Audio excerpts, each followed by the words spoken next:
ఇవన్నీ కూడా ఏ విధంగా డిస్ట్రాయ్ చేయాలనో రికార్డ్స్ అన్ని డిస్ట్రాయ్ చేయడానికి మళ్ళా ప్రయత్నం చేస్తున్నారని ఏపీఎస్సీ కూడా పాత రికార్డ్స్ అన్ని ఇవన్నీ కూడా మనం చూసినప్పుడు చాలా వరకు నేను చూస్తే మాధవి కడప నుంచి వస్తా ఉంది ఆవిడ సి విజిల్ ఎలక్షన్ కమిషన్ పెట్టారు గన్నవరం వచ్చింది చూసిన తర్వాత వదిలేసేది కనపడింది ఆవిడకి ఆవిడ సి విజిల్ కోసం యాప్ ఓపెన్ చేసింది వచ్చేసారు పేటిఎం బ్యాచ్ నుంచి గొడవ అంటే వీళ్ళు ఎంత అరాచకం చేస్తున్నారో అది గుర్తుపెట్టుకుంటే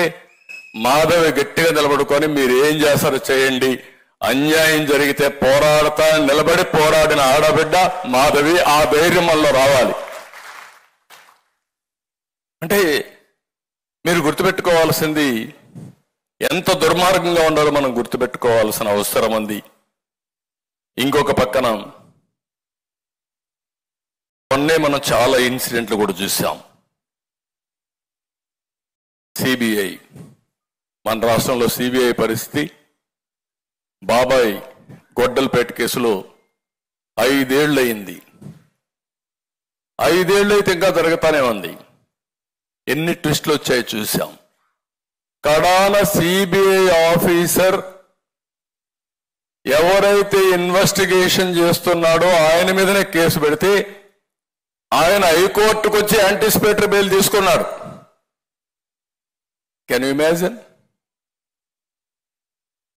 తర్వాత సిబిఐ అరెస్ట్ చేయడానికి వస్తే అవినాష్ రెడ్డిని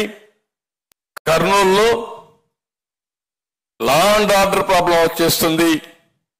కాబట్టి మీరు అరెస్ట్ చేయడానికి వీలు లేదు అని law and order problem create చేస్తే సిబిఐ తిరిగి వెళ్ళిపోయారు అంటే ఇది ఇంటర్నేషనల్ మాఫియానా లేకపోతే చట్టం అనేది లేదా ఈ దేశంలో కానీ వైఎస్ఆర్ కాంగ్రెస్ పార్టీకి చట్టమే వర్తించదా ఎక్కడన్నా ఇలాంటి దేశ చరిత్రలో నాకు తెలిసినంత 45 ఏళ్ళు నేను ఎప్పుడు చూడలే ఇవన్నీ అని బరిదెగించే పరిస్థితికి వచ్చారు ఈ విషయం మీరు గుర్తుపెట్టుకోవాల్సిన అవసరం ఉంది డ్రగ్స్ గంజాయి లిక్కరు నాసిరకం లిక్కరు వేల కోట్ల దోపిడీ ఇంకో పక్కన శాండ్ ఇంకో పక్కన చూస్తే మైన్స్ మొత్తం లూటీ ప్రాపర్టీస్ అన్ని కూడా సెటిల్మెంట్లు 30-40 సంవత్సరాలుగా సంపాదించిన ఆస్తి మెడ మీద కత్తి పెట్టి ఇది రాసిస్తావా లేదా అంటే ప్రాణభయంతో రాసిచ్చేసి బయట కూడా చెప్పలేని పరిస్థితి చంపేస్తారని ఒకప్పుడు నేను చూశాను టెర్రరిస్ట్ ఎక్కడో ఉంటాడు దావూద్ ఇబ్రహీం వాడు ఇక్కడికి ఫోన్ చేస్తాడు దావూద్ ఇబ్రహీం ఫోన్ చేశాడు నువ్వు 10 కోట్లు పంపేయాలంటే పంపించేయాలి దావూద్ ఇబ్రహీం ఉన్నాడో లేదు తెలియదు కానీ వీడు మాత్రం 10 కోట్లు పోతాయి నేను చూశాను టెర్రరిస్టులు ఎక్కడో ఉంటారు పలానాడికి చెప్తే నువ్వు ఇంత పంపించమంటే ఆ లెటర్ ఫేక్ అయినా డబ్బులు పంపించి మూడో వాళ్ళు చెప్పేవాళ్ళు కాదు అదే పరిస్థితి రాష్ట్రం మీరు గుర్తుపెట్టుకోవాలి ఇవన్నీ అందుకే చాలా మంది సెటిల్మెంట్లు చేసుకుంటే 40 ఏళ్లుగా సంపాదించిన ఆస్తి వీళ్ళకి రాసిచ్చేసి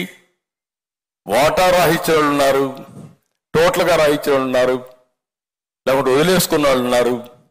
కానీ బయట మాట్లాడకుండా ఇప్పటికి కూడా భయపడే పరిస్థితికి వచ్చారు అదే సమయంలో మీరు చూస్తే రాష్ట్రంలో కొంతమంది టెయింటెడ్ ఆఫీసర్ తెచ్చుకున్నారు ఆల్ ఇండియా లెవెల్లో ఐఏఆర్ఎస్ ఆఫీసర్ రాష్ట్రం అంతా వీళ్ళే రైల్వే వాడు ఒకడు ఐఆర్ఎస్ ఒకడు లేకపోతే ఫారిన్ సర్వీస్ ఒకడు ఇలాంటి వాళ్ళు తీసుకొచ్చి అన్ని క్రూషియల్ పోస్టింగ్స్ వాళ్ళకి including TTD board chairman TTD board EO mining లేకపోతే లిక్కర్